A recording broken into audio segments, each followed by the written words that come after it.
I just wanted to talk quickly here about the Human Intelligence Remote Scorecard. If you want to just put the bullets up, Martin. Because while we've got strategies for how to deal with this, we need to remember that everyone within our team is an individual.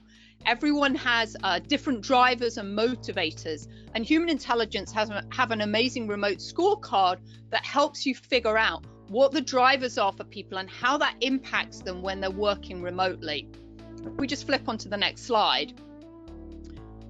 And it can help them show how the remote team member fares against some predictable norms that typically remote workers want. So again, Teddy talked about being an extrovert.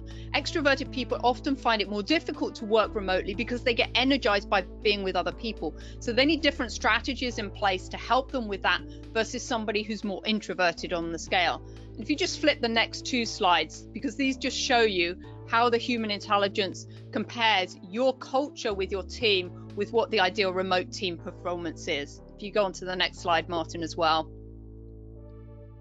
And then the next one.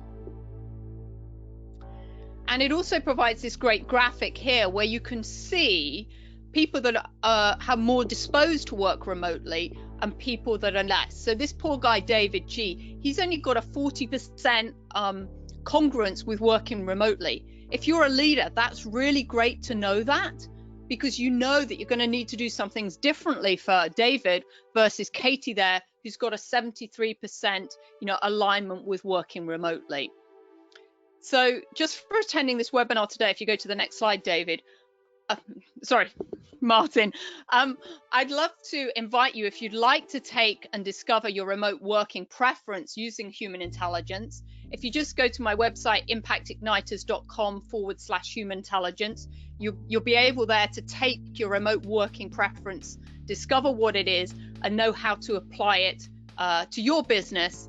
And I'm all about purpose. I'm all about education. So anyone who does that, I will donate a day's e-learning to a child in India to improve their education. So that's a quick canter through that.